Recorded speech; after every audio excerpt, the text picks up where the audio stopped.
Good afternoon, ladies and gentlemen. On behalf of ACCUSTATS Video Productions and Q-Master Billiards, we'd like to welcome you to the 37th U.S. Open 9-Ball Championships, and we're coming to you live at our brand new venue here at the Holiday Inn, Virginia Beach, Virginia. Welcome, ACCUSTATS viewers around the world. We started this event with 220 players. There's approximately 165 players left. This is day number 3 of our 7-day event. We've got a great international match for you right now. This is winner's side action. In addition to Q-Masters, we'd like to take this opportunity to express our deep appreciation to Diamond Billiard Products, Aramuth, Simonis Cloth, the Delta 13 Rack, the Pepsi-Cola Bottling Company, and the City of Virginia Beach for all their terrific support to help bring you this great tournament. Let's get underway right now, introducing our first player, who is from Taiwan. This gentleman is a 2-time junior national champion. He is also a junior national champion runner-up. He is the 2011 All-Japan 10-Ball champion, and he's the 2011 Guinness 10-Ball champion. Sponsored by Bugsy Promotions. How about a great United States welcome for Ko Pin Yi?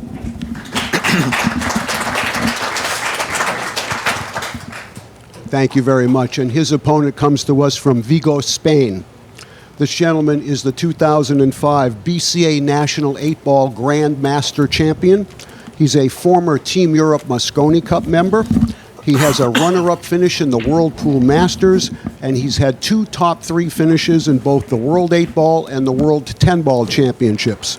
Sponsored by Universal and AGP, please welcome Mr. David Alcaide. All right, gentlemen, please go ahead and lag for the break. This will be a race to 11, rack your own format, winner's side, and we're going to go ahead and send it up to the booth to Jim Weish and his special guest, Lee Brett.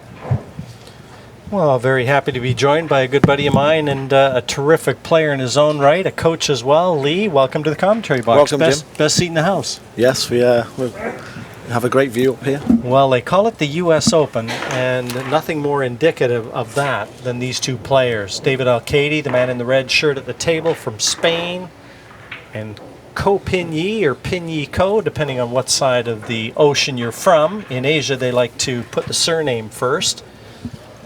So how about if we just call him Ko? That'll keep it easy. And a terrific player, Ko, represented Taiwan in the World Cup of Pool with his younger brother, believe it or not, who's also a terrific player. But this is going to be one of those matches, Lee, familiar with both players here, and obviously David Alcaide, he's seen a little bit more of, but this is going to be a tough one to call. Both these guys can fire. Yes, it's going to be a real good game, I think. David's a very tough player. I think he raises his game. The better the player he plays, he seems to step up to the plate a little bit more. I agree. Loves the challenge, and he's got a lot of courage, does David Alcaide. He lists Rafa Nadal as his sporting hero. The Spanish fire in their belly comes out when they're in a real battle.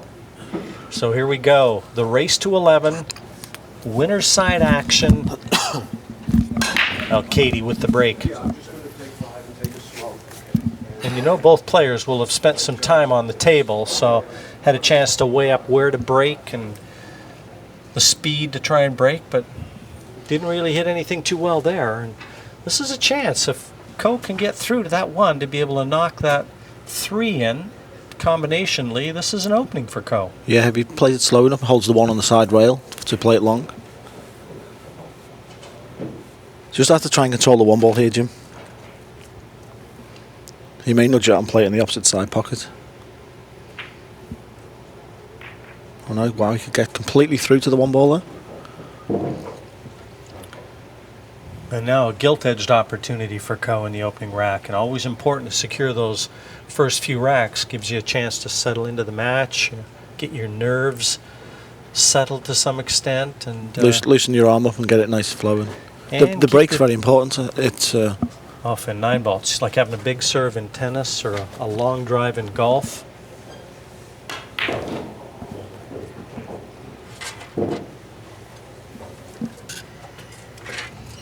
Nice shape for the 2 ball. And obviously the angle to get onto the 4 next, made the 3 with the combination from the 1. Just slide the 4 in, come off the side rail, slide down, lower on the 5. Everything in the open here, Lee. Yeah, I don't see any problems. Shot. No.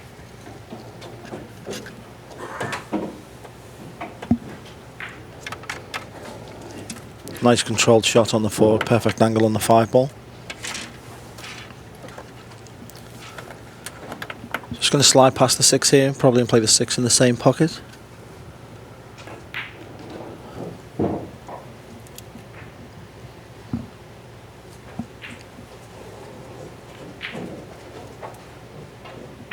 Very important the first rack to get that under your belt, just to. I'll tell you what I always used to have trouble with, and talking about both Co at the table here and David Alcaide, is this has been a long trip for them, but the time zones that they've had to go through. For Co to come over here, it's like turning the clock upside down. When we'd be having lunch, he'd be in bed. Yeah, and that's one of the biggest battles for some of the players to get used to. I noticed Phil Burford playing yesterday here on the TV table. He was still struggling with the jet lag coming from Cyprus. And that's something that we don't mention often enough, how difficult that is to overcome. The time clock, the body clock. Co with a nice comfortable run out, wins the first rack there. Yes, he does, and opens his account 1-0 over David Alcaide from Spain. He'll have the break in rack number 2, but a very tidy clearance from Copigny there. The break's going to be the key to this battle here, I think. The first person that can figure the break out is going to start to get control of the table.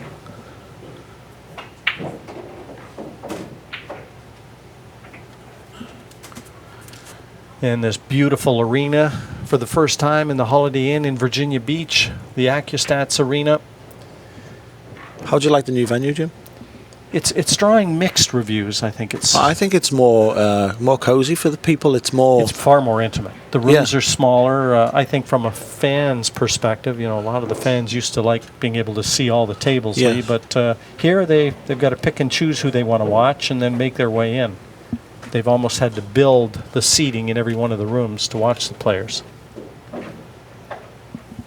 So rack number 2, Co with the handles right now, won the first rack, the race to 11. He's off the mark, and he'd like to put a good break right here. Playing the cut break there, nothing going anywhere near to the pocket. I think you might see the players start switching the break up slightly.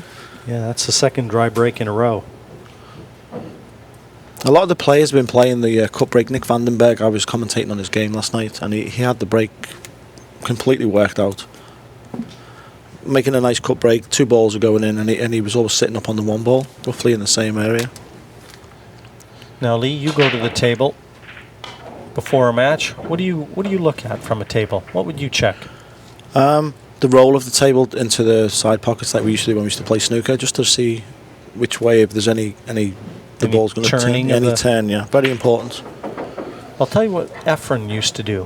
He used to come to the table, he'd just roll the ball off the cushions like he was playing kick shots. To see how much the 5 cushions... minutes, just see how much throw there was with the new cushions. And let me tell you, we've seen a number of shots earlier on where the players have misjudged kick shots because they haven't allowed for the throw of the new cloth. Yeah, it slides a lot more. You're looking, oh no, I can't hit the ball, it's going to miss, but it actually slides and then hits the ball. Wayward effort there from Co. And he hasn't gotten away with it. So the first real opportunity here for David Alcaide. Just got to be a little careful here when he plays the 1 ball. I'd like to play this into the top left corner because I'm naturally coming back over for the 2 ball then. If you play it in the top right corner, you could be covered by the 5 ball on the next shot.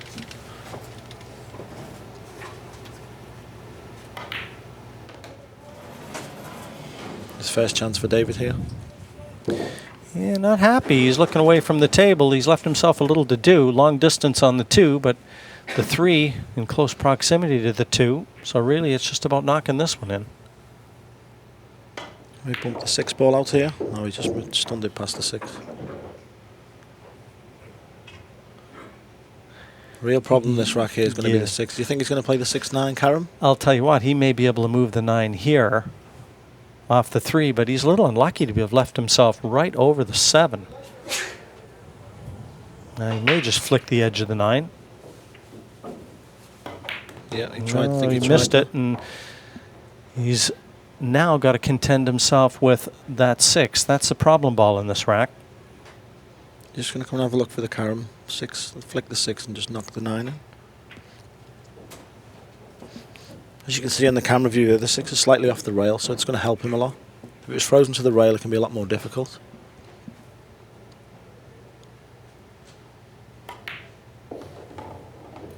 The angle here on the 5, imperative, and he's the right side of the 5 now to bring the cue ball down to the 6. So this is just how David wants to attack this. Just having a look where he wants the cue ball exactly. As long as you don't come too low onto the 6 ball, you've got a chance to make the carom.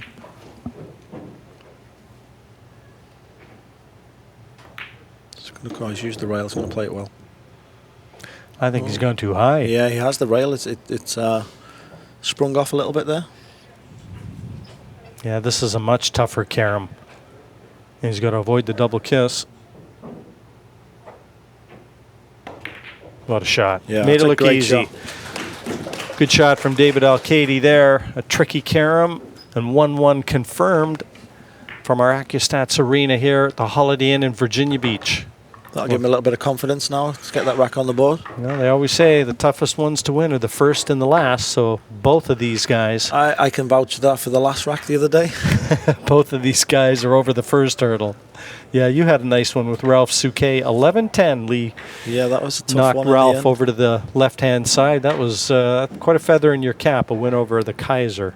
Yeah, it's nice to beat a Hall of Fame superstar of pool from the last 15 years. Yeah, that's one you take with you for the grandkids, Lee. Completely, yeah. You don't get much better than Ralph. Let's see if he's going to change the breakup here, Jim. See if he wants to move the cue ball.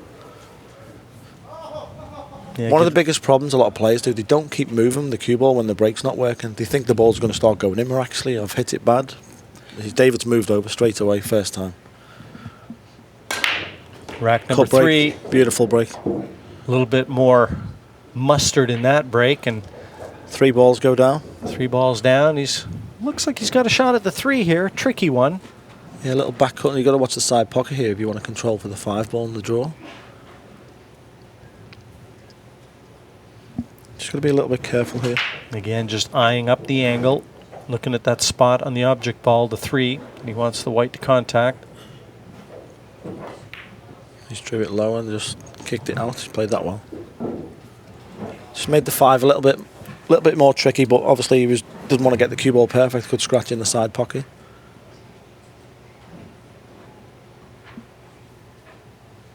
David has a nice action. Look, he looks. Did he ever play snooker at all? Do you know?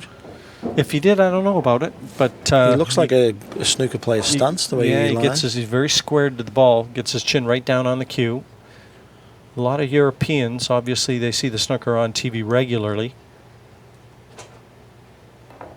Just going to flick this in, come around the back of the 8. Just don't want to hit it too hard. He's got a nice angle on the 7. And again, having to adjust for the speed of the table. This new cloth, it's very slick. See what you were saying about Efren, why he does that drill now? I might take that to my next game tomorrow and give it a good 5 minutes of just... Yeah, if it's good enough for him, Lee, it's good enough for anybody. Yeah. Good shot from David again. He looks he's in the zone here. I'm going to go out on a limb and I'm going to call David. I'm going to fancy David as the winner of this game. Yeah, I know it's early doors. It's only 2-1. He just looks focused to me. He's a very tough competitor. He is that. A 2-1 lead for Alcaide. And he will break in rack number 4. Knocked 3 balls in with that last break. We'll see if he keeps the cue ball in the same area of the table. How much have you seen of Ko play? Actually, I saw him play in the World Championships and last year in Manila when he partnered his brother, the Taiwanese team. And he's the older of his 2, and his brother actually I think is got a few more credentials even though he's younger. But he was the captain of that team. He was the one doing all the talking. He only looks about 18 years of age, Ko. Well, I'll tell you one thing. My 13-year-old daughter would sure like his hairstyle because she's got those purple highlights in her hair. David just making sure the balls are tight here, very important. Yeah, you want a total displacement of the rack, and if anything's not touching the balls, they tend to slug in the middle of the table.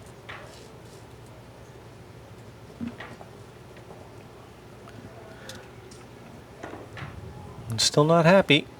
No, this is one of the reasons when you keep racking, it can knock you out your rhythm if you're a flow player as well, because you want to keep going and just get that momentum. Well, I'm very good at that. I do an awful lot of racking because it's not winner rack when we play, and so I'm usually the guy racking for the winner who's breaking, and I can tell you it's pretty hard on your lower back too. Yeah, I found that really bad. It's just far enough away where the lower back's strained as you keep bending over the table.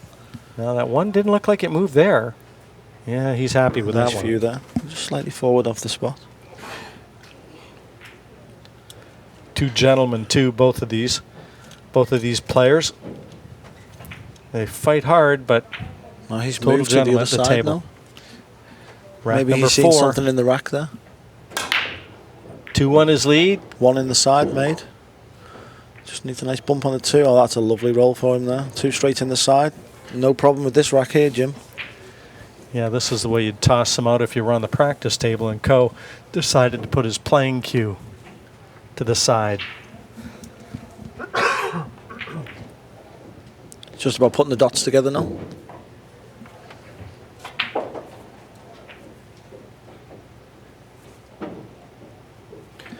That's how powerful the break is, Lee. You mentioned it earlier on. It's massive, A Jim, huge massive. weapon when you've got it working for you.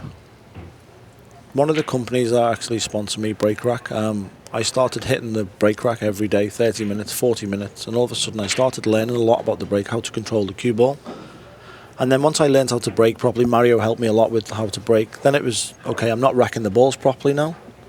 So now I've been working on how to rack them properly, and now it makes the difference between winning a match and losing a match.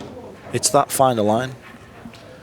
David, they're just cheating the pocket a little bit to get that cue ball as far from that side cushion as he could to Just comfortably bridge into this. Just got to cue this one over here. I just hit that well. Played it very nicely. 6 in the side.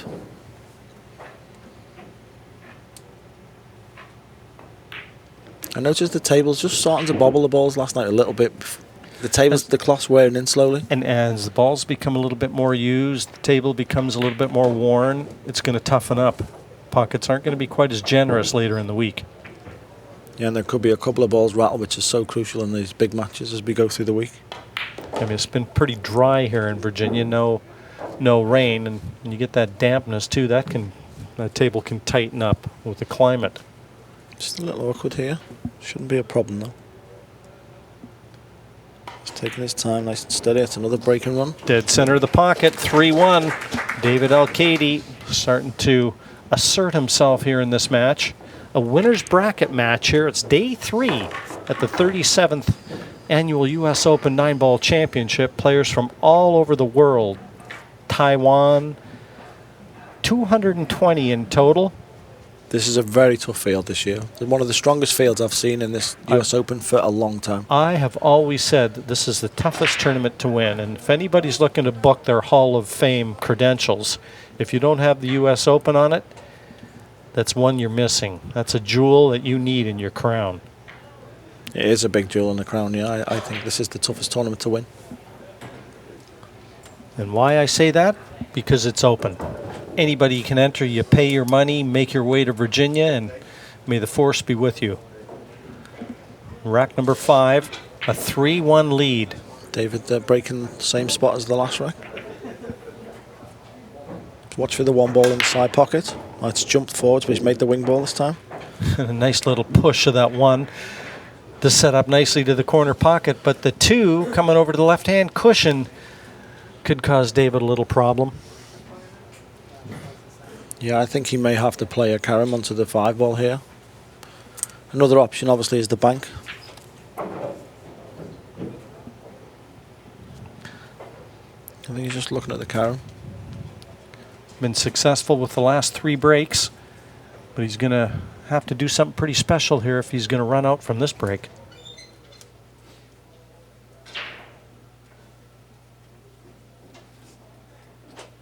one thing I like about David, too, is, you know, when he gets amongst the balls, he's got a very set rhythm. He's quick. He's got a very confident gait around the table. Doesn't mess around. A lot of the players, they'll come to the US Open and they get on the TV table and they slow down immensely, with the nerves.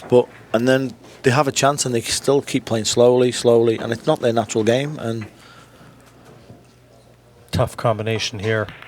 Oh, what a he shot. played that beautiful. Absolutely beautiful. Well, if you don't let your opponent out of your chair, there's not much chance of him winning the match. And Controlled the 2-ball absolutely perfect as well. Right now, David Alcaide doesn't look like missing. He's in control of his nerve. Just got to be careful to get on the 4 and only go into one pocket. And Lee, before this match started, we were talking about the Moscone Cup implications, and I know there's a lot of players that are sitting on a bubble right now. It could be a completely different setup this year of the players. I mean, Darren Appleton and Nick Vandenberg have got their places already. I know Chris Mellon is in third at the moment, roughly 80% chance of getting in. For people who don't know, Matchroom have the top 2 players get in on the rankings, and then they pick 3, but they take the rankings into account. So you'd think that Chris, if he stays third, will get in.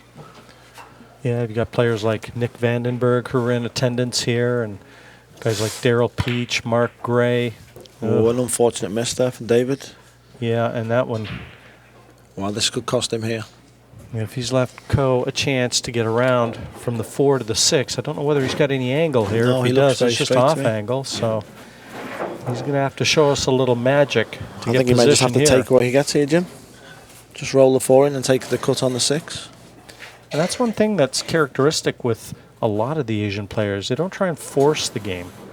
But he may cheat the pocket here. Yeah, he's forced. He had enough angle there. Just got to watch the scratch in the corner. He's okay to straighten up. And you know what, Lee? That's why he never moved after he hit it. It was going close, Jim, at first, and then it seemed to... The spin just kicked in enough just to keep it away.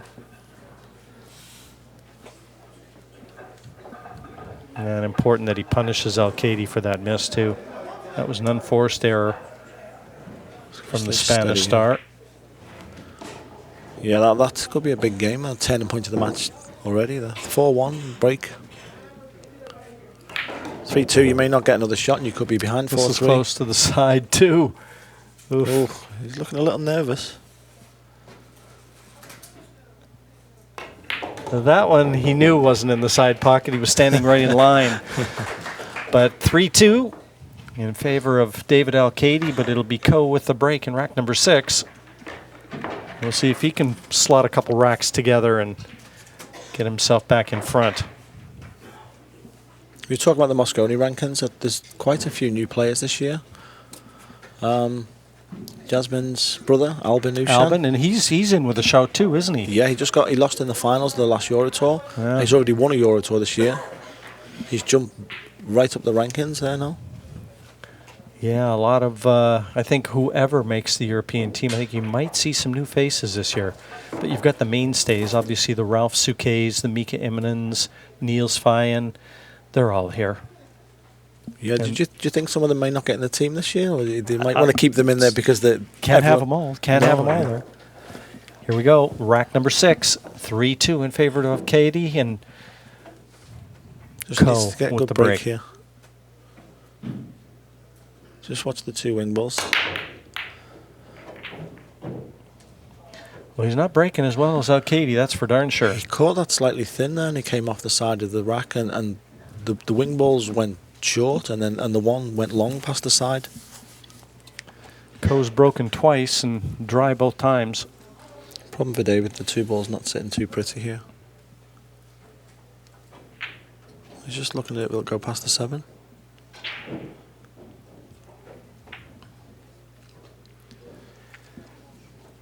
And you look at David too, he's one of the very few players, Lee, that isn't wearing a badge representative of the cue that he uses or any sponsorship he might have. That's very strange. Does he not have any sponsorship, Jim?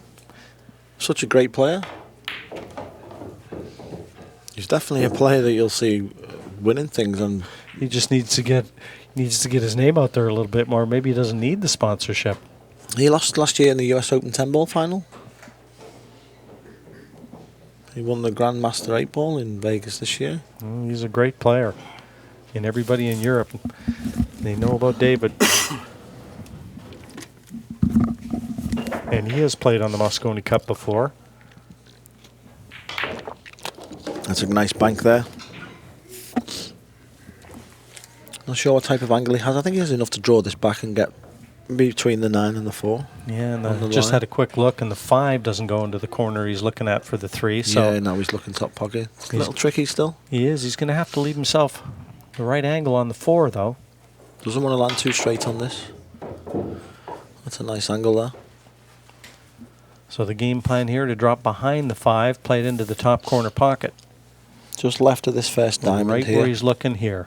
That's the line he wants to be on. Just so you make the 5 ball and the cue ball's natural path goes towards the side rail and then comes back out this way. So when I stop this cue ball just inside the first diamond there. That's perfect. It looks like he's hitting the ball very well, apart from the one shot that he missed the 4.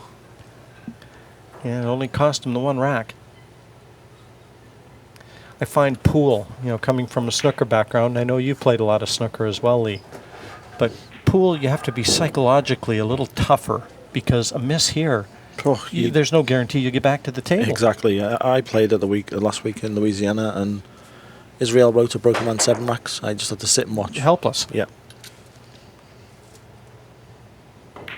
And it was because I had won 2 racks. He ran 5-0 up. I won 2 racks, broke, made 3 balls. Cue ball got kicked in.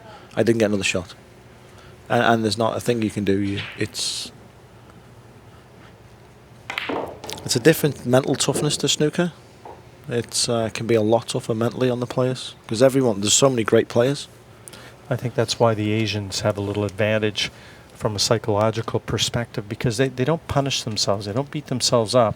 You see them after a loss sometimes and there's no indication that they've actually lost. Yeah, it's because you're not going to win every game. You are going to lose at this game. Yeah, they've got a good mindset going in. It's a little bit like poker to me sometimes. I find you ain't going to win every hand you go in, even if you've got the best hand. The quicker you learn to take it on the chin, the better you're going to be in the long run. It's a nice finish there, David. Very good finish. Second one that has looked pretty dodgy that he's cleared up with. So David certainly has found another gear in this match. 4-2 his lead now.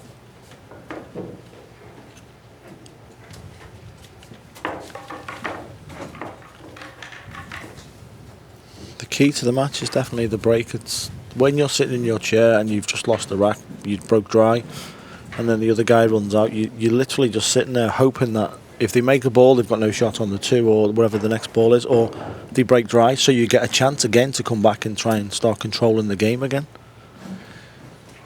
Like you say, but sometimes you could sit there and you're 7-2 all of it because you've just missed 1 shot. It's so psychologically tough. Rack 7, 4-2 Alcaide's lead. The one just went past the side high this time. And he didn't hit that one nearly with as much conviction as he did the last 2. I'm just watching the 1 ball where it goes when they've hit the ball. It's if they're hitting them slightly soft, it seems to go past the side pocket. It's squeezing past. When they're hitting it with more conviction, a little bit fuller too. Yeah, a little bit fuller. Yeah, it's going straight in. Now you just can't see Ko doing anything but defending here. It's just a question of what he sees and whether he can find cover. Can he flick the 1 in the side? Use the 5 ball? Surely he's going to have a look at this now. Yeah, he's just have a little look, walk around. It looks to me that to get him going in the match, he's going to have to take a chance sooner or later. Yeah, but there's got to be a better opportunity than this one. Yeah, it's just, how'd you like the safety? We can't see here from the angle we have how close the 1 is. Yeah, it almost looks like he can just bank it off the side cushion, run up table with the cue ball, just bank it off the side cushion. He knows he's got a few goalkeepers over the bottom left corner here. He played the snooker shot there, straight across and back up. Tough shot, though.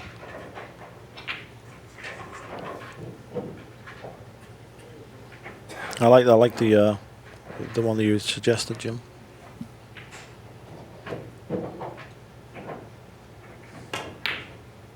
He actually played 2. Now he has to be careful. A ball doesn't go in the pocket there. He hook himself. A little fortunate there with the 1. Yeah, that was the one thing. The way that he played that, there was no guarantee where the one was going to be going, but I think he'll happily accept the outcome there. Bugsy Promotions. One Is of that the Filipino Copine's. one That's to do? Perry and Vera Mariano. Oh, yeah, I seen it. Is that Alex as Dennis, well? No, Dennis Orculo. Oh, that's Dennis. That's the one. I wasn't getting confused there. That's a pretty nice 1-2 punch. Yeah, that's Dennis and Copine's. Oh, this could be a handy shot. Just about behind the 7. Almost picture perfect for Alcaide. It's going to be very thin if he wants to play the carom here. He'll catch the 8-2 full and it'll just hang in the pocket.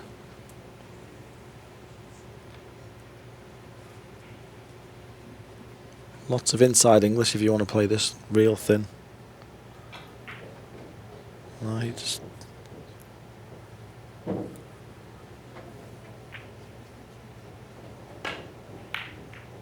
No, he just opted for the safe.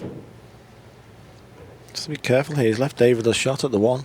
So I could cue in over the 3 ball, but I think he got enough room to get to the side of the 3.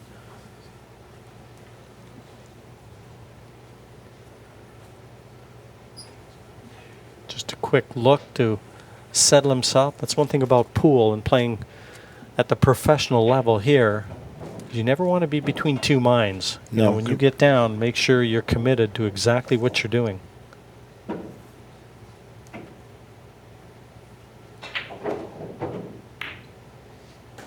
That's the problem with that type of shot. You'll know, cueing off a rail long, people don't go through the cue ball and hit the ball full a lot. Yeah. You never get to push the ball into the pocket. And I think he was hampered slightly by that 3. It looked like he had to play the right-hand side of that cue ball, and over that distance, you know, having to judge that when you know you've had to go off center on the cue ball, not easy. Nor is this. He's got a shot into the bottom right corner. Needs a good positional shot, though, as David looks on. Just want to slide past the 2 and side rail. I mean, even if you catch the 9, you've got the 2 in the corner or the side. The key to this rack here is going to be the 3, just flicking off the 3, carom the 8 and control for the 3 again. He's just setting himself a little here.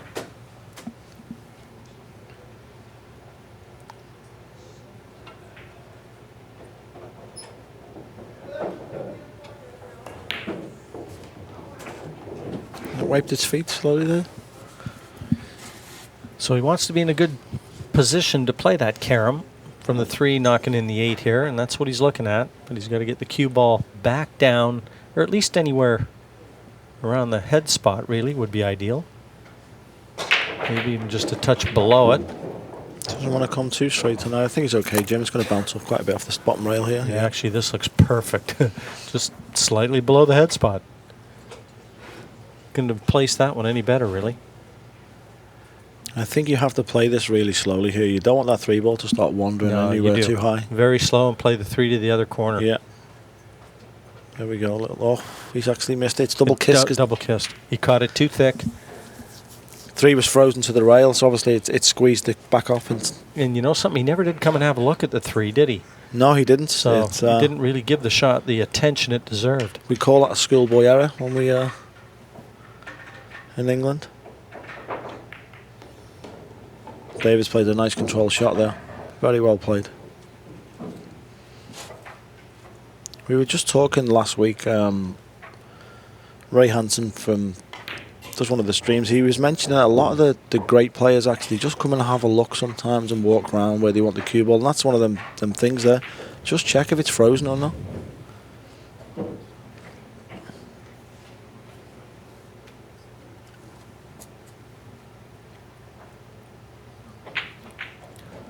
Another look at that miss from Ko, but definitely double kissed. And you could see the double kiss. He just didn't quite catch it thin enough. Even in slow motion, it was hard to tell, was it a double kiss or was he actually hit the wrong spot of the ball? To me, he doesn't look as focused. He looks a little bit nervous. David's putting that bit of pressure on him where he's taking his chances. Well, 4 o'clock in the morning for Ko. So, yeah, that's what it is, Jim. We forgot. It's like you said at the beginning of the game, it's so different for him. His body clock must be all over the place. And you don't have a lot of time to settle in, not unless you've spent a week here prior to the U.S. Open. And some of the players have, actually, haven't they? Yeah. They've come over early. Dennis Orkulo, he's been out on the West Coast. Yeah, they did. They came and played in Sacramento in the Chuck Marcolis Memorial. And then a couple of the other guys were playing over there and then went to Louisiana for an event.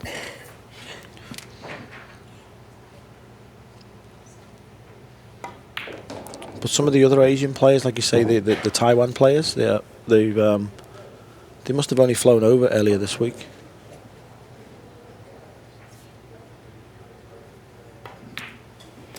Nine finds a familiar path for David Alcaide, and with it a 5-2 lead. Just starting to get away slowly here. Well, that was a bit of an unforced error from Ko, I think. At at that level, I don't think anybody, certainly I didn't expect him to miss that billiard. That carom shot was not as difficult. As the slow motion showed, he looked like he did catch it too thick.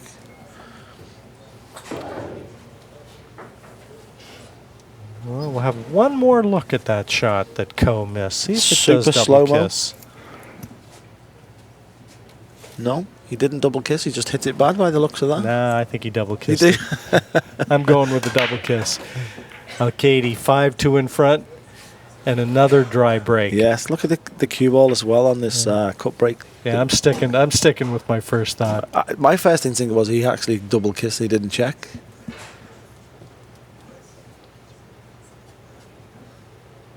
And one doesn't pass into the bottom right corner, but he's got an awful lot of cover to try and hide behind here. Just snick it thin and just come in behind them. Got to be careful you don't go in the flick off the 3 and scratch. He's got a couple options to play this. I think he's going to shoot her, Jim. I think it looks to me he's going to all out. Well, I'll tell you, it doesn't look like he's got a full pocket, Lee. And for a guy that really hasn't shown us the type of form he's capable of, this is risky. This is a very brave shot, this. Oh, what a shot. Oh, well, that was about cloth's as much wearing in. pocket as he had. But earlier on, day one, that Definitely drops. go. 100% that will drop. Day 3, the cloth's starting to wear in. Now you can see the difference. You know something, trailing 5-2, Lee, I don't think I'm playing that shot. No, I'd never play that shot losing 5-2. I want to start playing safe and start changing the pattern of the game. You want to try a 5-2. It's a crucial point of the match where you need to make a right decision. A young guy over there, Tommy Nahar, was playing before, and I was watching the shot, and the game was drifting away from him, and he was like down 9-7, and he had the 2 optional shot, and he went for the pocket, missed it, and left the guy the 7 straight out. And I looked and said, you do not play that shot in that situation. You have to make sure that if you're making that type of shot, it's very crucial. Yeah, you can't try and force the issue. You got to play within yourself. And that was a low percentage. I mean, Ko hit it pretty well, and it still didn't go in. I'm thinking he's looking at the table, thinking, okay, there's quite a bit of a mess here. I'm more likely going to get away with this.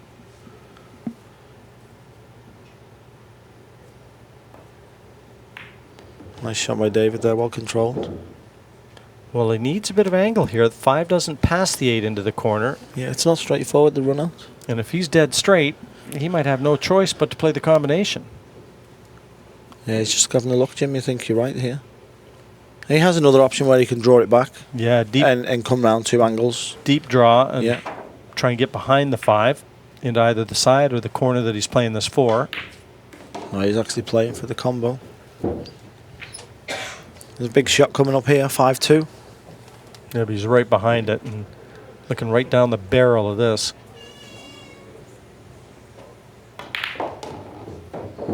Clean as a whistle. No messing around from David. He's getting straight on with this.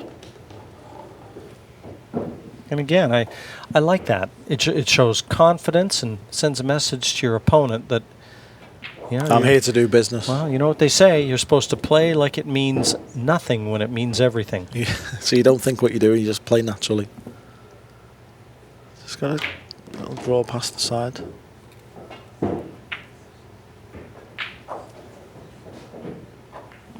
And you'd like to look at more 9s like that to win racks. 6-2 confirmed here from the Holiday Inn in Virginia Beach, the ACCUSTATS Arena. Sorry, Jim. Sorry, Lee. No, my apologies. Sorry, I was just going to say to the people at home, Coase just came over to David and said he's going to take a break.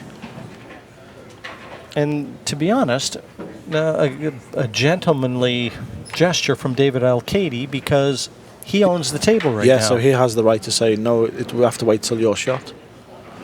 Which could be at 11-2 when he's broken run the next 5, and so you can have your break now. Some players wouldn't let him take a break there.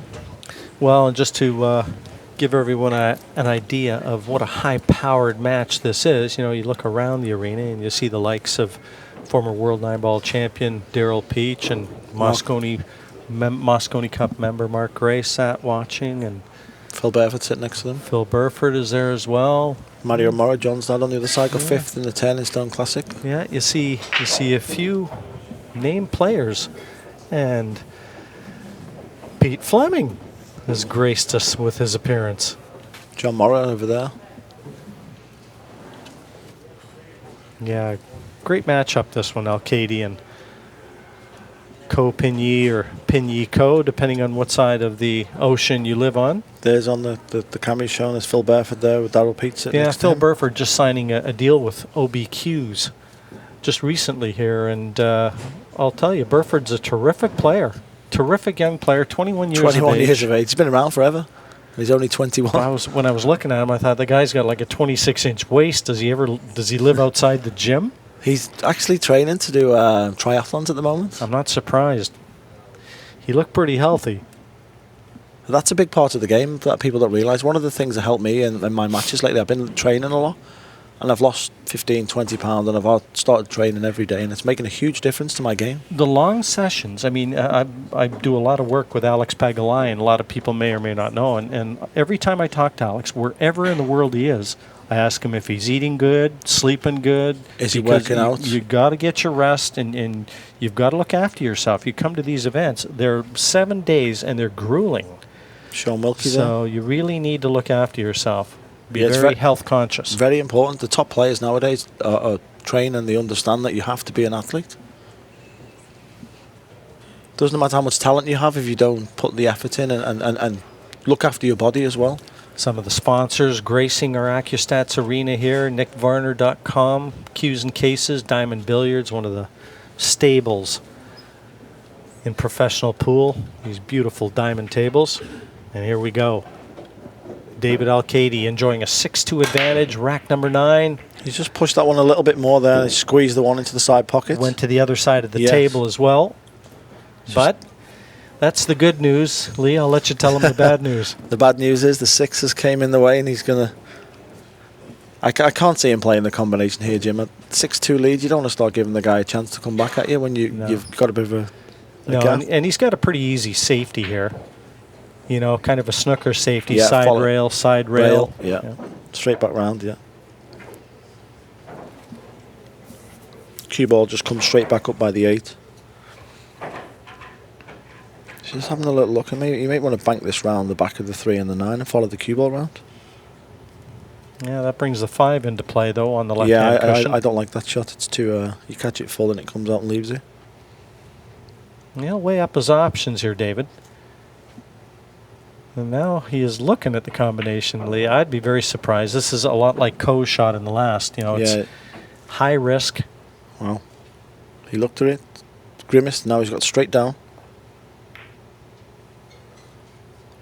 That's a different shot there. He's played that well, Jim. Yeah, I'll tell you, he's left the 2 poking out, so the initiative has not been maintained.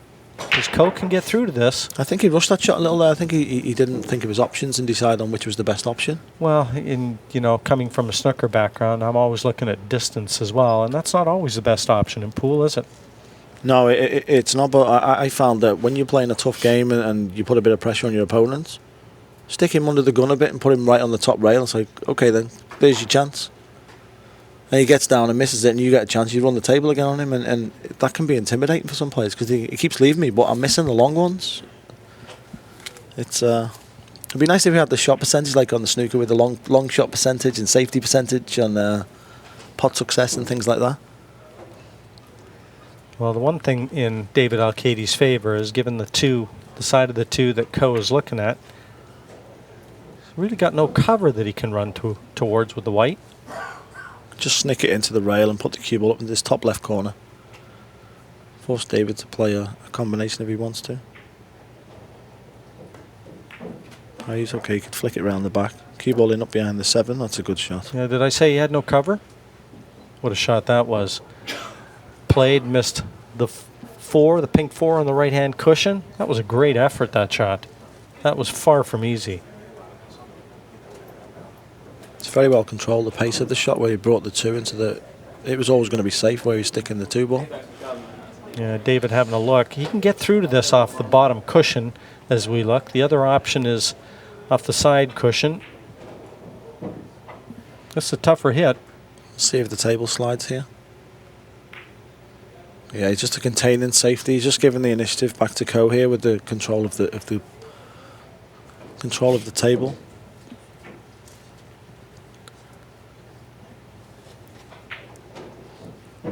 Two ball cross side, past the 4, back in by the 8, cue ball in behind the 9 and 3.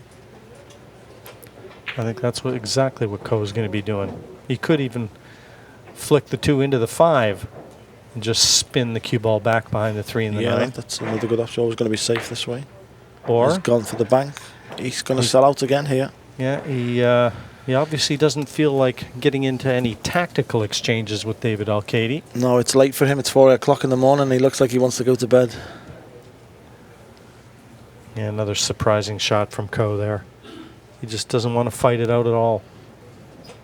He just doesn't look focused, Jim. I don't know if it's got to be playing a big part on his game, the time zone. And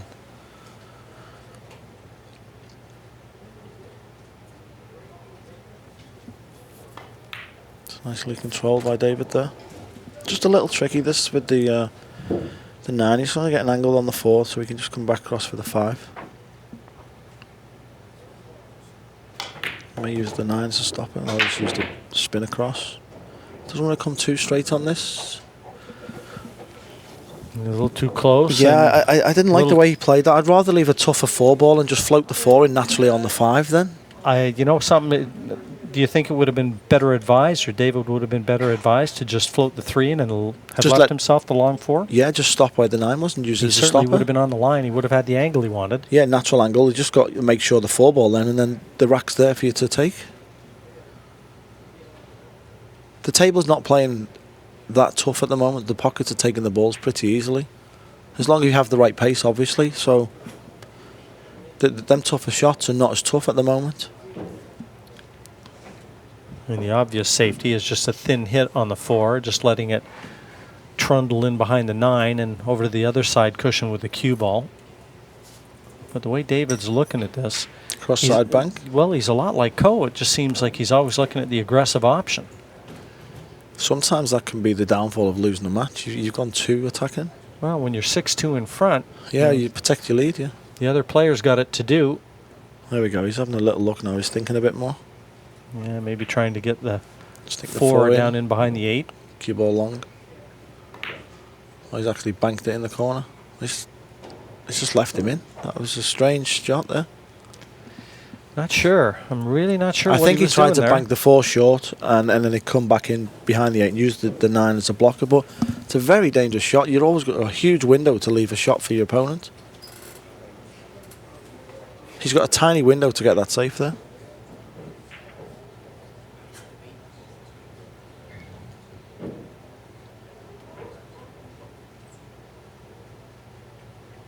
Just got to control your cue ball here.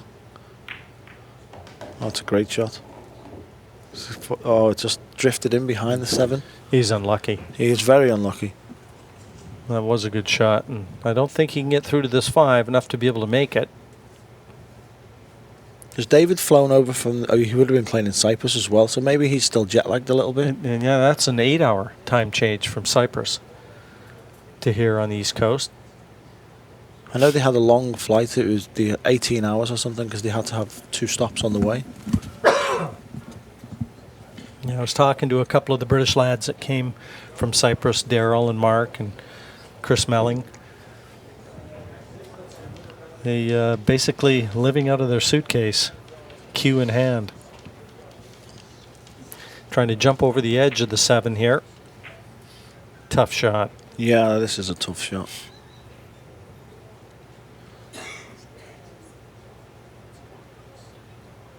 Problem is, so far on the table is getting the exact height you want jacked up over the ball to make it jump quick. He's hit it well. It's flicked off, and David's going to have a straight in 5 in the corner here. Just needs a little bit of an angle, just so you're not too straight on the 6 on the next shot. Just having a little look. Well, to this point in the match, Ko is not given a very good account of himself, and he is capable of so much more. There we go, David. Had a nice little angle. Stun it out. Shouldn't be a problem. Just as long as you don't hook yourself with the 9 ball. See some players doing that when they're running out and they're just not too careful. Just having a look where he's got to be. He's got a big window there, roughly a diamond in on the table. Just don't want to land straight on the 7. Do you find the difference from pool to snooker is you always leave an angle when you play pool? With snooker, we always like to try and get straight in. Full ball hits in snooker. Yeah, straight in. The exact opposite. Plus, down the cushions in pool. Yeah, they'll go, we had to get straight on them to make them to roll them in. You don't really want to be going down the cushion on a snooker table with anything.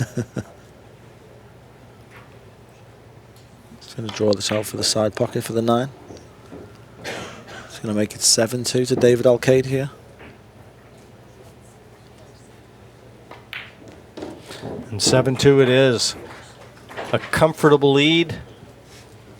And the way that Ko has been playing, there's no reason for us to think that he can overcome it.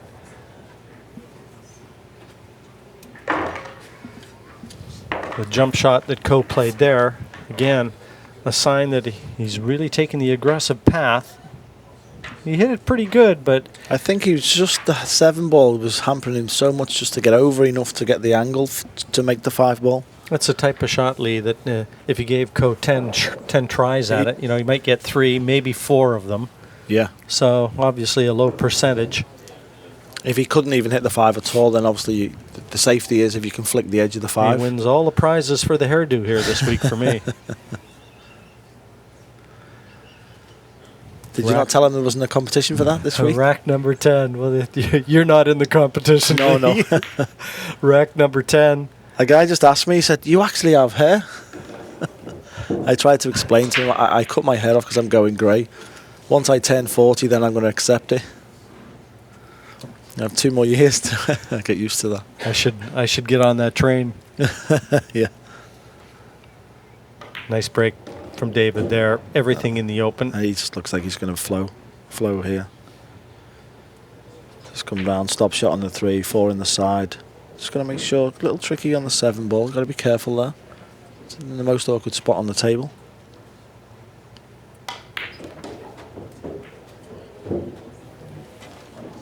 Just got to think here. You can be running these balls comfortably, and all of a sudden you'll get the wrong angle on the 5, and then the 7 and the 8 is going to catch you out.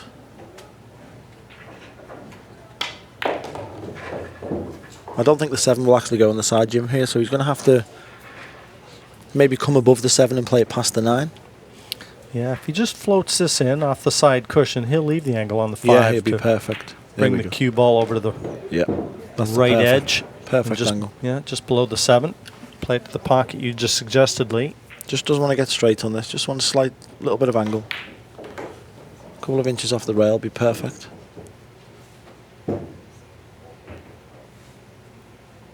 Just a little careful here and bobble this. No, he's hit that really sweet.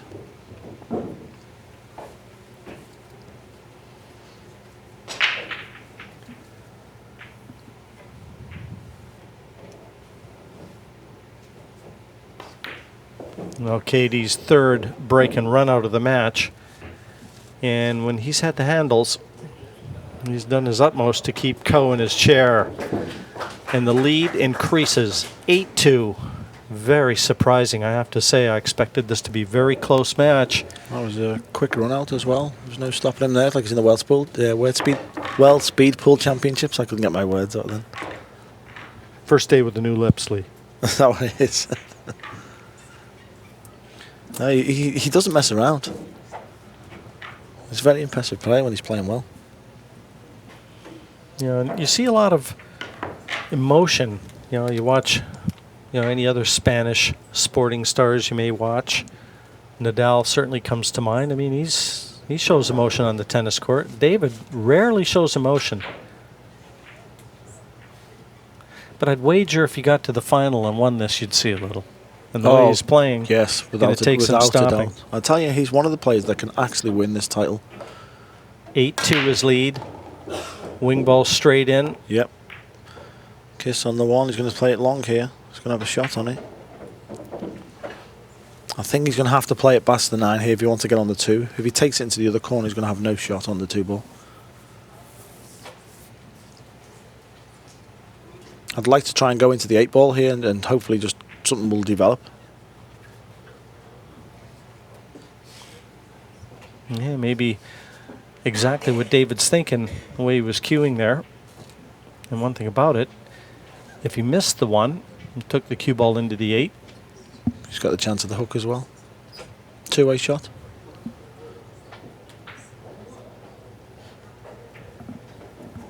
It looks like he's going for the bottom corner here instead, Jim. That same pocket just didn't like, just caught it too full. Like you say, on the first day they were going in. Yeah, that looked pretty good, but we've seen Ko miss a 1 into that corner. It stayed on the table. Well, now that pocket comes to Ko's rescue. But pretty tough to get position from the 1 to the 2 here. That's the way the match has gone for Ko. I've noticed when he's had a chance, the balls have not been all open, so it's just he can get a rhythm and just run them out. There's had 1 or 2 balls that was a little tricky. Then it's just going to stop you getting a bit of momentum going in the game. Just the way it always is when you're struggling a bit. Yeah, it's funny that I've noticed that how many times.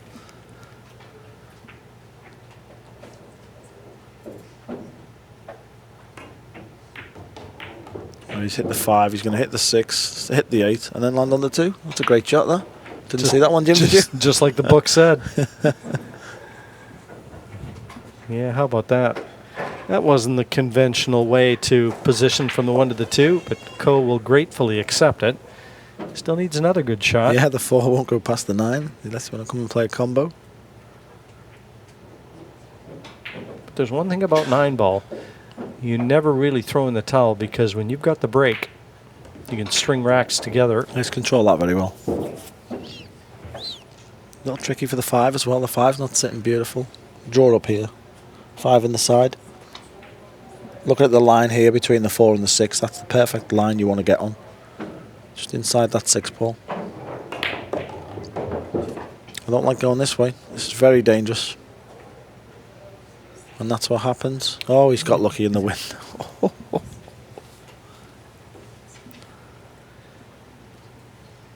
Well, if he can take any solace whatsoever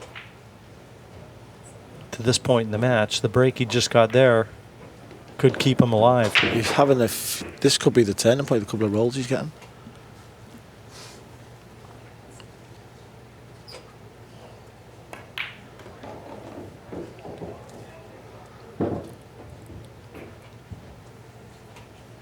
Wasn't the most straightforward run out that you'll see by a player. He's got the job done by the looks of it. Yeah, 2 massive breaks. The positional shot from the 1 to the 2, and obviously when he overhit that one and found the gap between the 6 and the 8 to the 5.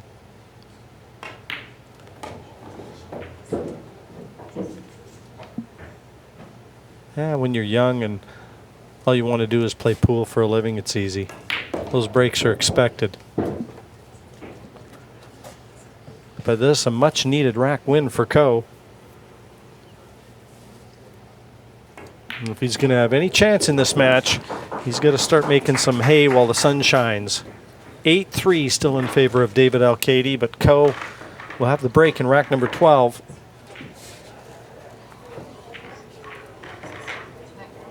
I'm trying to think when was the last time he broke. Well, I can tell you exactly when that was. Rack number 6. Rack number 6, wow. Let's see if he actually switches this time. I wonder if he remembers where he was.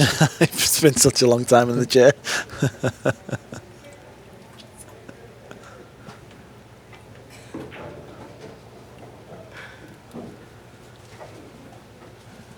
Rack number 12, so that's 6 racks he hasn't broke for. That can be a long time sitting there on the break and not breaking. Look, he's gone straight to the centre this time. And there we go, he's moved over. 8-3. David Alcaide in control. Ko with the break.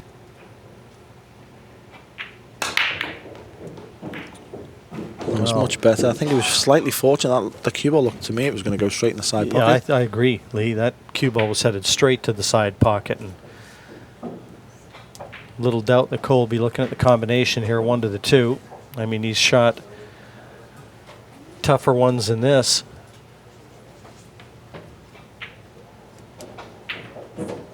But he knows the one's going to hang around that corner pocket if he gets this. So this rack could lay right on this shot. You can't hit this too hard, he has to just control it. Oh, you can't hit much better than that. Very good shot. Just going to make sure you angle for the 5, because you don't want to land too full because you're going to struggle. Well, the 7's near the pocket, so you don't need the problem there. But He's just looking at it, though. He wants to be certain. Taking a little time tells you that he's not quite thrown in the towel yet.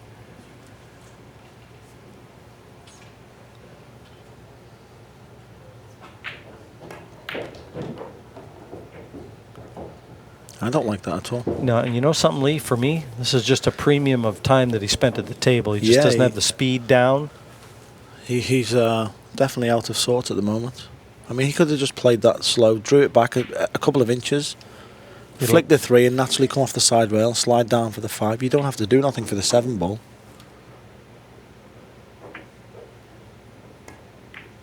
He's played a good shot there, but he's got back into control here, but he's creating chances to make a mistake, which he doesn't need to with the cue ball controller he's playing. He'll leave himself the angle on the 7 to bring the cue ball around the angles and play the 8 to the bottom right corner.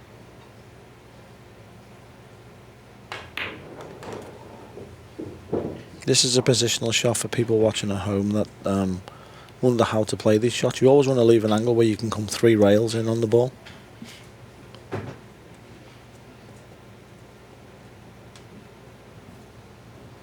He's going to bring it straight down. It looks like he's cueing high on the white. Yeah, he's playing the 1 rail. Now he's Now changed back again. Maybe he heard me. Yeah, he's played this well. I mean, that way you take all the pockets out of the equation. The way he was playing cueing high, I mean, he brought that 1 corner pocket into the formula, and you never want to do that. I've learned that many times over the years, Jim, when I scratched on the 1 rail and decided, no, 3 rails, we have to learn to play the shot properly. And a very tidy break and run out from Ko there, and much needed. And for the first time in this match, he's going to break twice in a row. He just looks a little shaky when he's running the ball. He doesn't look confident. He doesn't know, what shall I play it this way? Where shall I put the cue ball for this shot? He's just making the little work a little bit harder than it should be. Well, you know, back to 8-4. If he can knock in a couple more racks, get to 8-6. All of a sudden, this match will have a heartbeat again. He'll be the favourite if he comes back 8-6, because all of a sudden David's sitting in his chair and he's starting to get momentum back. And that's the score, 8-4 in favor of David Alcaide. Ko at the table. It's just not hitting the break with conviction. The 1's going in different places. It's going high when you don't hit a conviction for that side pocket on the cut break. It's a little fortunate here. David's going to have to play a push out.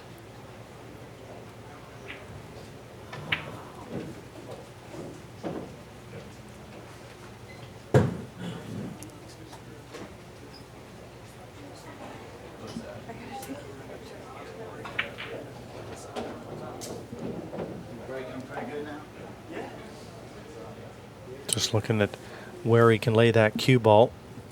You never want to make it too tough, because you make it too tough, you know you're going to be the one playing the shot. I done that against Ralph yesterday. Yeah, you got to be careful. This is an aspect of the game that I am totally foreign to. I don't have a clue when it comes to pushing out.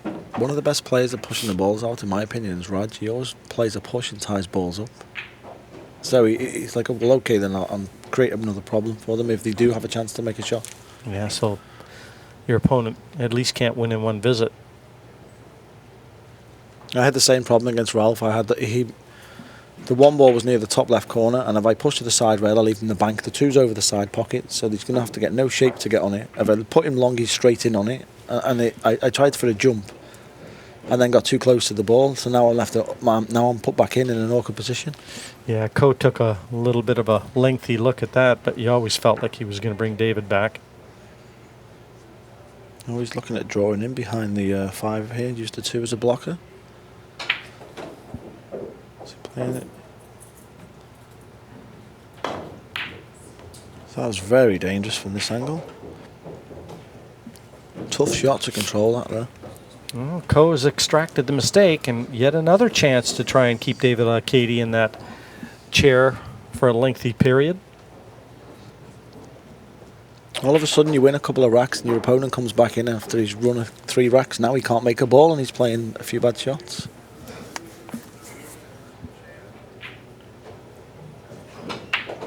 Just got to get the right angle on the 2 ball here, and it's tricky with the 8.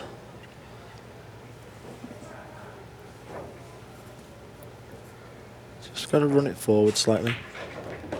Just use the rail, it's very clever there. 3 at the opposite end of the table. This is the key to the rack right here now. 2 to the 3 ball.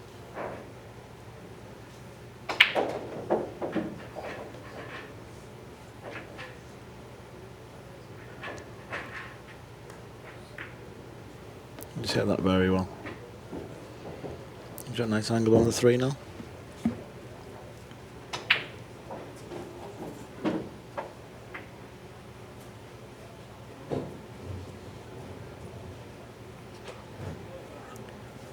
Taking just a little more time than earlier on as well. And to me, that signifies that he's fancying it a little bit more now. Yeah, he's starting to be a little bit more steady now. Think about what he's doing a bit more. That'll help him get into his game a little bit more. His rhythm will start coming more naturally that way. If you try and force it too much, like you said earlier on, it can really go against you. Just use this top rail, just come up it slowly.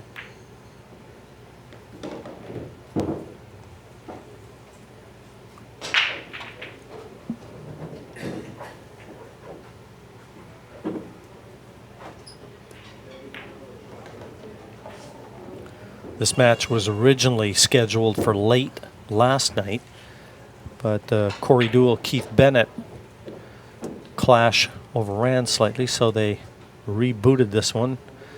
Yeah, this is the second round of the winners bracket still. And this is the only winners round match that's being played today.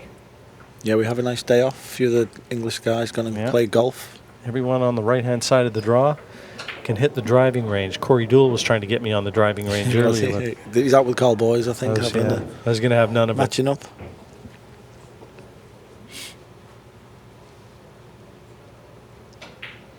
He looks much better now, doesn't he? He does. He just looks like he's got his tail up now, and he's composing himself a little bit better. Break and run out from Ko. Just nodding, and this time it's David Alcaide's turn to ask for a break, even though he doesn't own the table. That's a interesting, clever ploy. Good timing of taking your break, knowing when to take the break. Well, but again, Ko nodded acceptance because David had given him the favor, which is only right in return. But the rules do suggest that you have to own the table if you want to take a break, and right now Ko Pin-Yi is the man who owns the table, though Diamond would beg to differ. Yeah.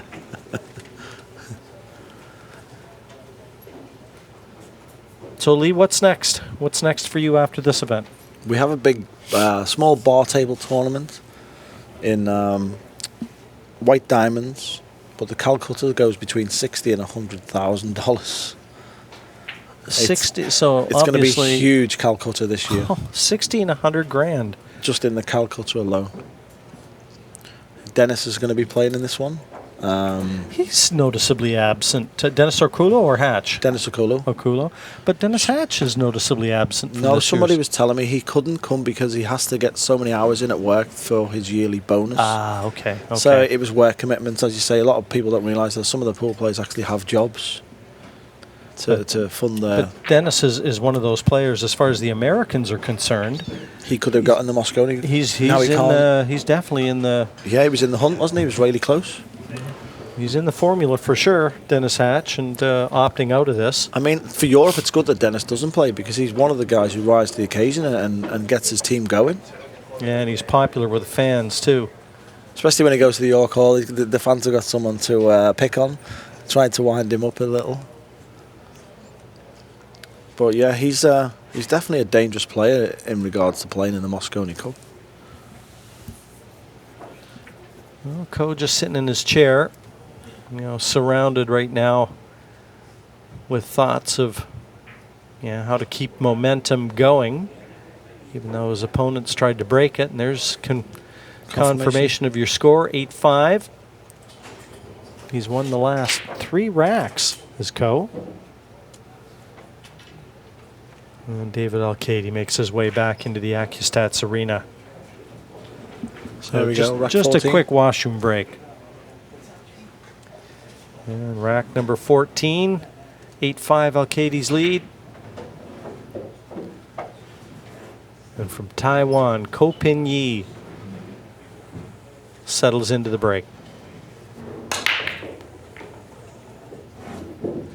I noticed a lot firmer. There we go, beautifully on the 1, 2 sitting. There we. This looks like it's going to be 8-6 now, Jim. Well, let me tell you, this match has taken a different complexion from about 20 minutes ago. That rack, they had them rolls in.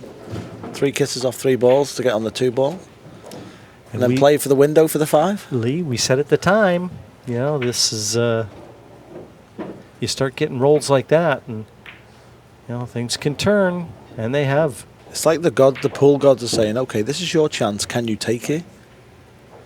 And then if you start missing after having a couple of rolls, then you don't deserve to win the match. The luck will go back to the other guy again.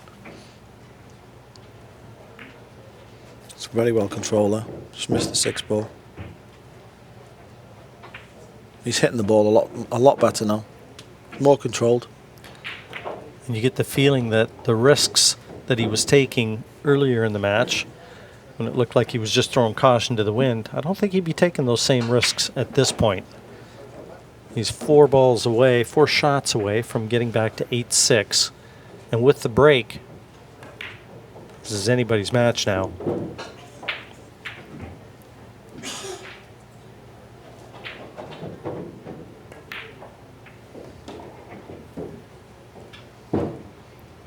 Nice and steady here. He's just now. Look at the flow with the difference in the speed that he's playing. He's Yeah,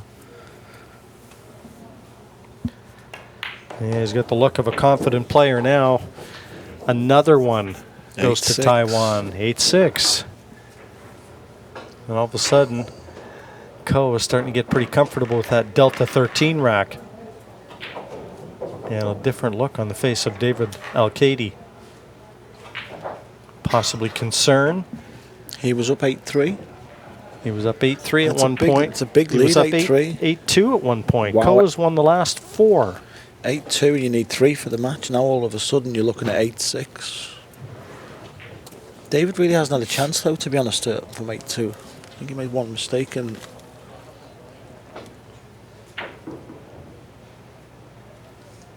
where he was playing the safety and scratched into the top left corner. yeah, that was the When Ko had pushed out, or That David was had the pushed shot. out, Ko brought him back in, and the match has turned on him from that point. I didn't like that shot at all. Too much danger in it. Here we go. Rack number 15, 8-6 all of a sudden. A much closer match than it looked like 25 minutes ago. And one in the side again. Just needs to get a little fortunate to land on the 2 ball here. And the 7's come in as a blocker.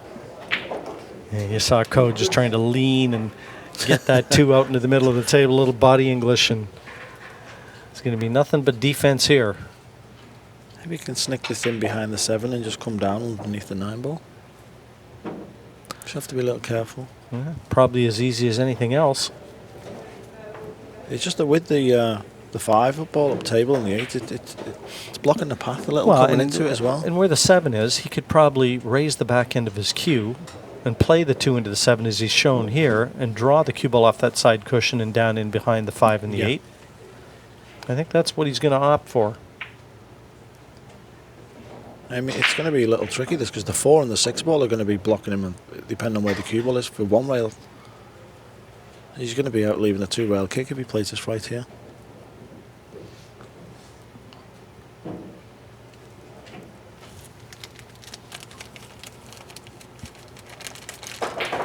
Just wants to get settled.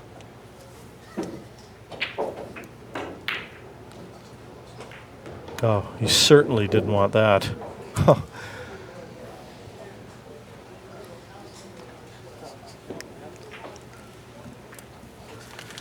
Well, sometimes the pool gods smile, and sometimes they frown. And this time... Sorry, Jim, I missed that. Was he playing safety and the 2's gone in? Played safe, fluked the 2 into the bottom corner. Ouch. You want to try and get around the back of the 3 ball Well, you were here? right. You were right about one thing. He was playing a 2 cushion kick. You just didn't think it was going to be Ko playing it. Yeah, that's the one, yeah.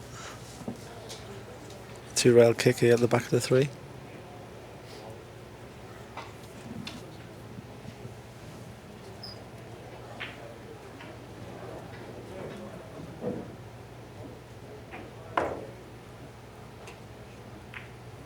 It's going to leave it. He caught that. He wants to get right at the back of the 3 ball there.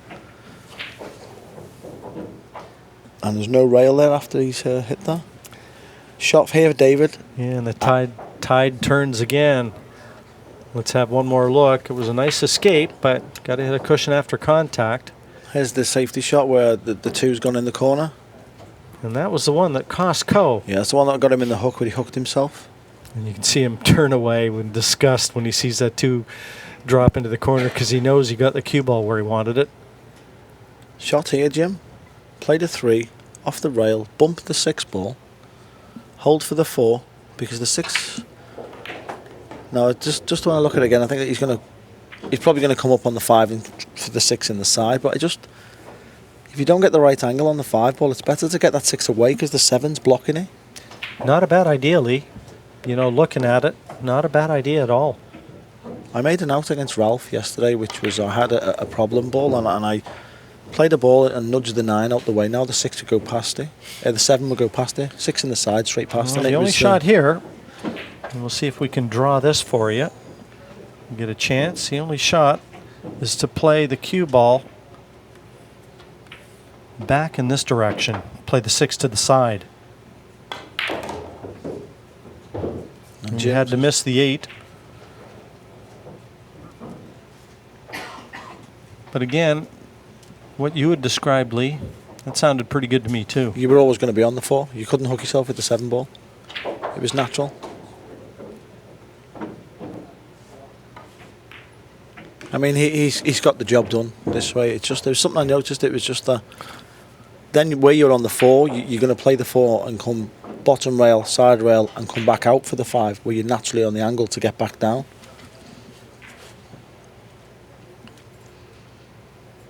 He's got to decide if he's going to come under the side pocket or go past the side pocket and then come up to the top rail here. The angle here, I'm just going to...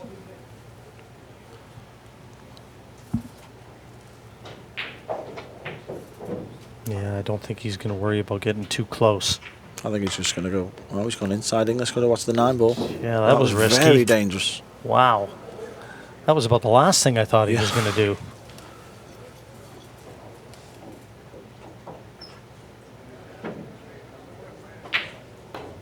If you hit the 9 there, you've got no shot on the 8 whatsoever. Oh, he's got away with it there a little. Can't argue with success, but David Alcaide, as long as he knows what he's doing, Lee, that's what's important.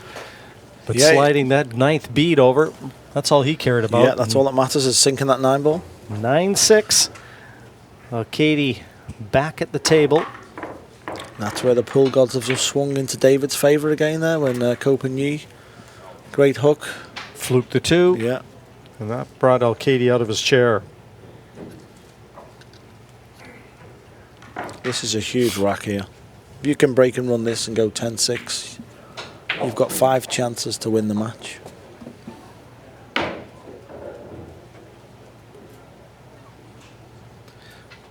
David's been in his chair watching where Ko was breaking from, and Ko was pretty successful with the break. He's in the same area of the table with the white. Rack number 16. Hit them full, and the one's gone short. He hit that way too full. Look at the cluster on the left-hand side of the table. We were talking the other day about the rack. When you hit a bad rack, the balls seem to just go in a mess. They all go together on one rail somewhere. And when you hit them, hit that sweet spot, they just spread beautiful around the table. I'll let you call the run out here, Jim. How are you going to play this? Yeah, I've just, that could be the phone for me. This is how you like it. This is like playing snooker now. There's going to be a lot of safety shots coming up here. Yeah, Ko looking at it right now. There's no value in knocking this one in unless he sees a very good attacking safety on the 2. Does the 9 go past the 6 ball?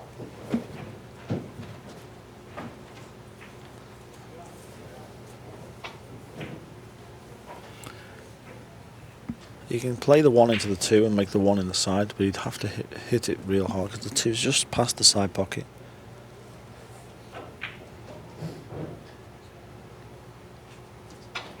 Free shot on the 9 ball, maybe? No. He's got to be careful. He doesn't leave a combination here. That's dangerous. And he Real has. dangerous. He has. And given where the 2 is, I think there's little doubt David Alcaide is going to be firing at the 9 here. And the 9 does go by the 6. He's having a real good look at it. But from our camera angle, it looks like he's got, at the very least, half a pocket, maybe more.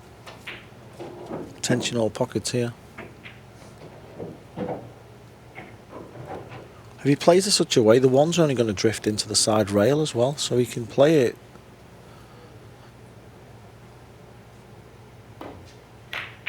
He's overcut here. Give himself a chance. I think the 8 ball's going to come to his rescue here.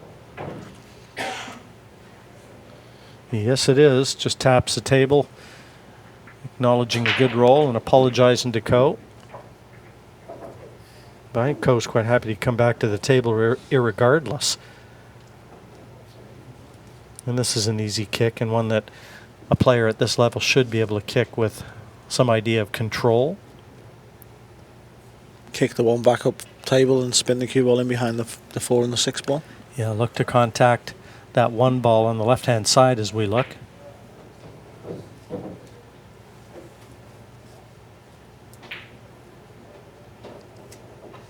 Could end up kicking the 1 in here. Yeah, this would be another fluke he wouldn't want. There's the shot there. Oh, he's caught the knuckle. He caught it too full. He's okay. He's got away, but I think he might be in behind the bunch of balls here. Tuck him in behind the 7.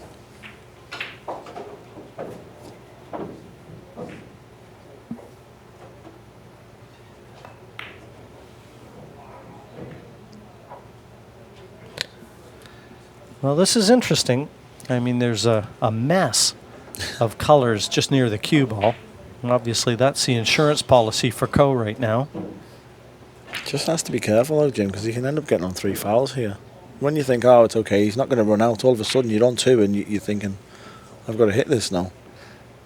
You'd like to hit this and save, given David Alcaide ball in hand. He's got to watch he doesn't hit the 1 and just go straight into the pocket as well.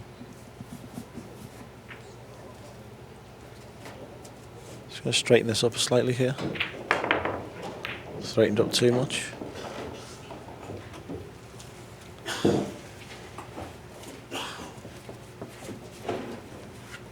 Well, David with a choice.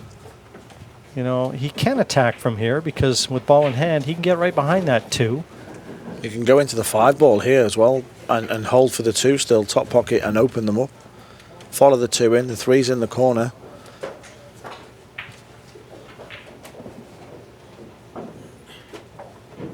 If you want to be attacking, that's the shot. I mean, otherwise, where are you going to play safe? Is he going to snick the 1 and come in behind the 7 and 9 again?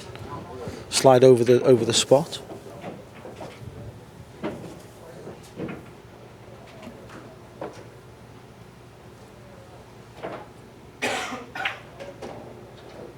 Just going to make his mind up and be 100% committed what he's going to do here. I think he's going to go into the 5 ball here. There we go. He's bumped the 9 out. He's left a 5-7 combination. Yeah. He can make this too. Yeah. The 4 is now a problem ball. As long as he leaves an angle now, he's just going to have a look here to make sure he's got an angle to get back across for the 4, past the 9. That's what he's doing. He's just where they're going to go forwards.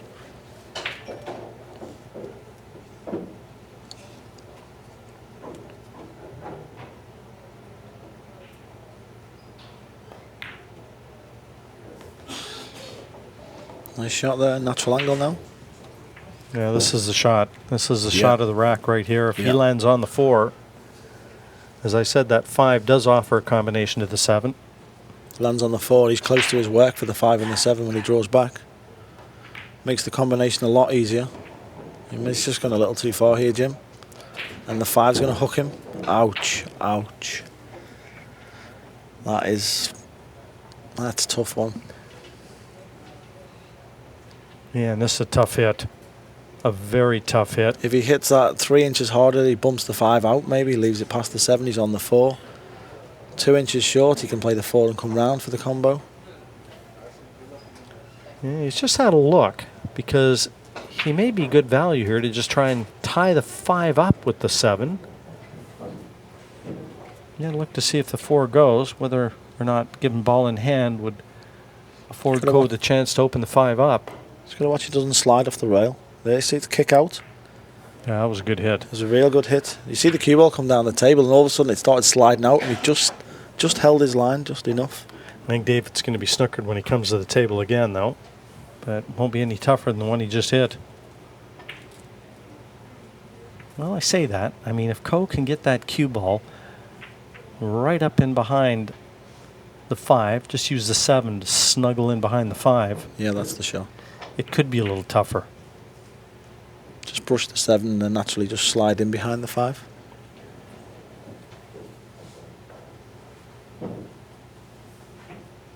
Just got to be careful he doesn't slide out the side door behind the side of the 5 ball.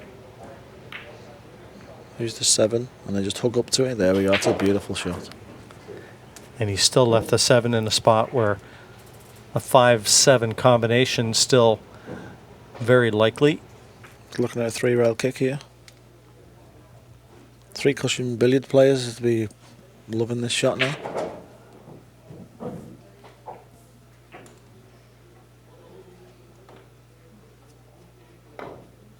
Inside the diamond, he's gone too much. He needed to get widen that more.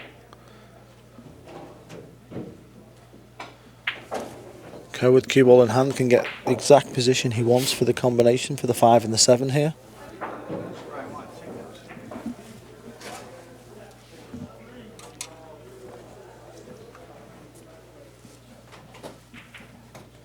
Yeah, and he'll want to get right behind this, because it isn't just so much about knocking the 7 in with the 5, but he wants to be able to control where the 5 goes too. Yeah, he doesn't want to just sit there and the cue ball's... He's got to make sure the 5 comes off the rail, maybe play it in the opposite side pocket, in the opposite corner pocket. No, he looks like he's just going to draw it back. Just hold the 5 there. Cue ball come back a couple of inches. It's a good shot.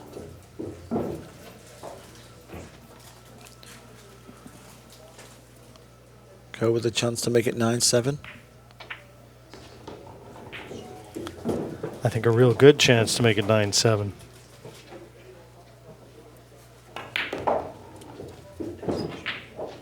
It looks like he's hitting the ball now. It took him a while to warm up. And 9-7 it is. Ko Pin-Yi, David Alcaide. Only 2 racks between them, but Ko is the man at the table. Nick Vandenberg just walked in front of us. Yeah, another Guaranteed player he that played well last night on this table. he did play good. Another player very much interested in David Alcaide's progress here. So many ramifications, and as we've said, both for the American side and the European side in the upcoming Moscone Cup. Do you think that's why the field's so strong this year? With obviously with a lot of the Asian players coming over as well, which makes a difference. Efren's here. You've got Dennis, Bustamante, Alex, obviously, who you help. Plus all the Taiwan players you've got. You've got 4 from the UAE. Rack 17. Ko with No conviction on the break, and you don't make a ball. a dry break, and couldn't have been worse timing. And he's given Alcaide a chance at the 1. He's given him a great chance. He's just got to get perfect on the 2 here. Yeah, he's just looking. Play 2 rails, draw it round.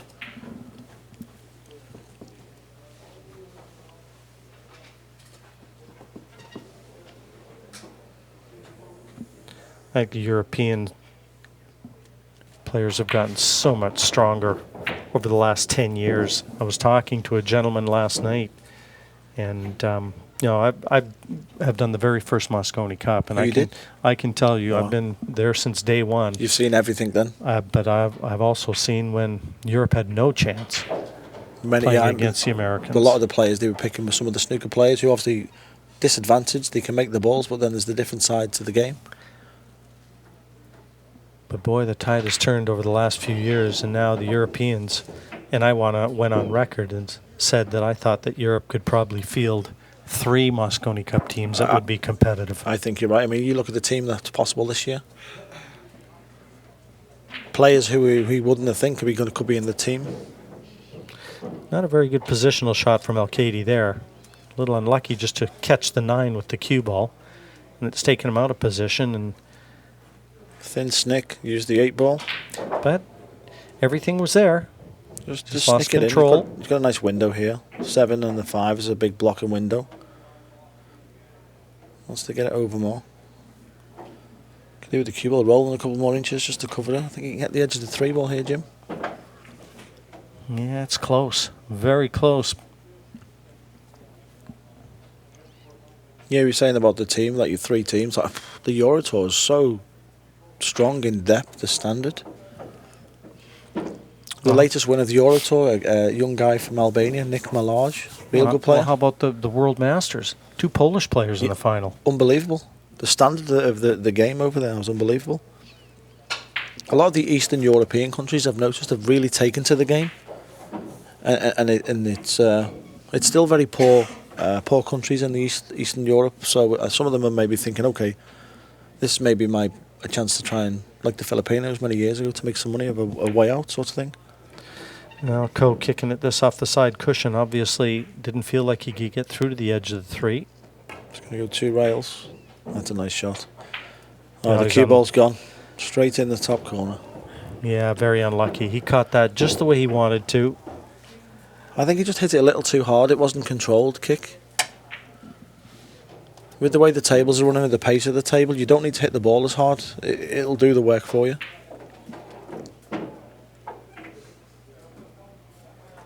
Just slide up past the 6 ball here.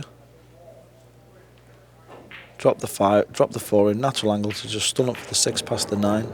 Stop shot for the 7, stop shot, he's on the 9. It's easy from the commentary box. Yeah, we play great, don't we? We play speed above Dennis in the commentary box. 6 goes by the 9.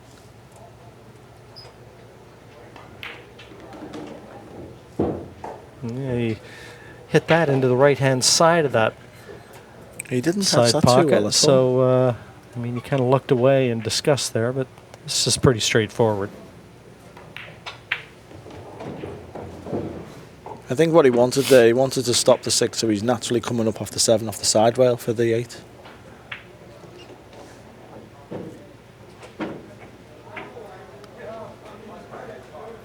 He just hesitated there. When he was about to hit the cue ball, something must have came inside his head and he thought, quick, jump up.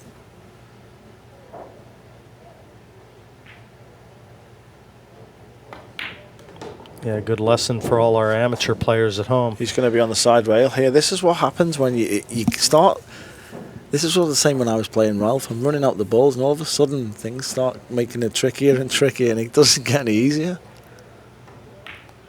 Yeah, there we go. That's where you got to hold yourself together. Yeah, you really do, and he made that a little bit tougher than it should have been. When Alcaide arrives to the hill, 10-7 his lead. He'll be breaking for the last time in this match. Just because of the 6 in the side where he caught it too full. Next thing you know, he's awkward on the 7.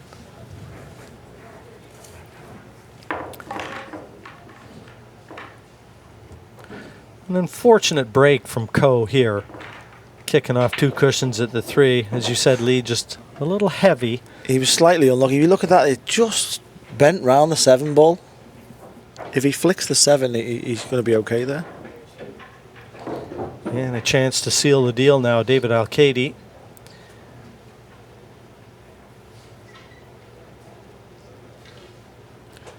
He trailed 1-0. And that's the only time he's seen the back end of Ko. Since then, he vaulted out at 1.82. He was in front. And he was pegged back to 8-6. The cue ball's going close to this corner pocket. He's okay. The dry break again. And dry break it is. I mean, the break's been hit and miss for a lot of the players this week. Sometimes they're hitting it perfect, and then all of a sudden they're not making a ball with the exact same break that they've been doing. I changed in my match against Ralph and went full on. Head spot, straight direct, bang, straight in the face, hop the cue ball, sit in the middle of the table, 2 balls are going in, bang. And I decided I'm sticking to this because it was more consistent. Well, when you find that spot and the speed, it is something you got to stick to. And the wing ball was going straight in. That was the key. So that was the ball I was always trying to make, was the wing ball. And then it was a case of trying to control the cue ball to be on the 1 for the next shot because the 1 was going long. He's cued that well. Well, the old cliche, his back's against the wall. He can't afford any more mistakes now. I like to play the 2 here and play the 3 and come underneath the 4 ball. Just want to see how he's going to play. I mean, he can come down here, but he can end up too straight on the ball this way. If you come round this way, your natural angle area is to come across here. Just want to see if you come under the 4 ball here. Yeah, he's playing it the right way. Just don't hit it too hard and come out. I mean, if he comes out now, he's still got the rail to slide back over. A lot of players will try and play the 3 and draw down for the 4 in the top left corner there.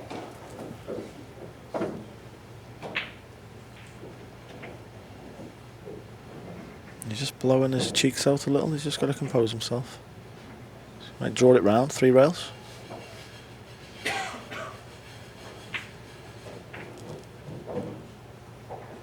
He's going to come round 3 rails. At least you can hit the cue ball properly this way. You don't need to play it soft. Yeah, get through the ball properly. Natural angle. He's jumped at the ball. Jumped up.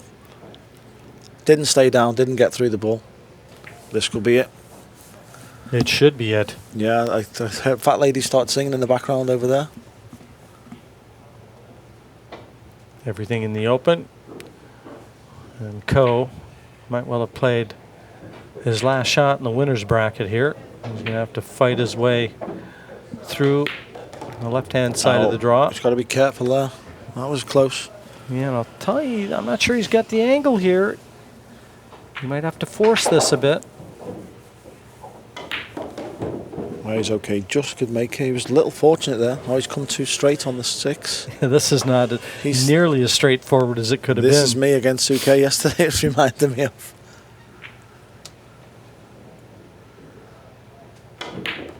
There we go. He's hit that one well. Yeah, he's hit that one. He got right through the cue ball. He's just got to compose himself.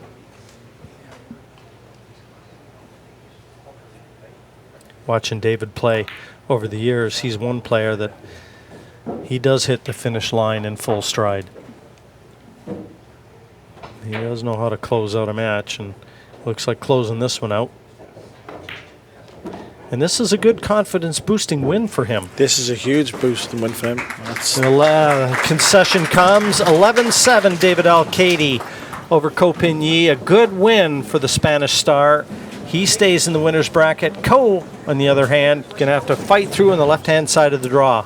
Well, Lee, it was a good match. Thanks for You're welcome, Jim. making the time, coming up here and joining us, and find some more time. Yeah, Very I'll enjoyable, try, yeah. and I'd like No to see you up here again. Hopefully, hopefully I'll get my feet wet in the commentary box a bit more. For Lee Brett, I'm Jim White. Hope you enjoyed it. There's going to be a lot more action coming your way from the ACCUSTATS Arena in this year's U.S. Open. Stay with us.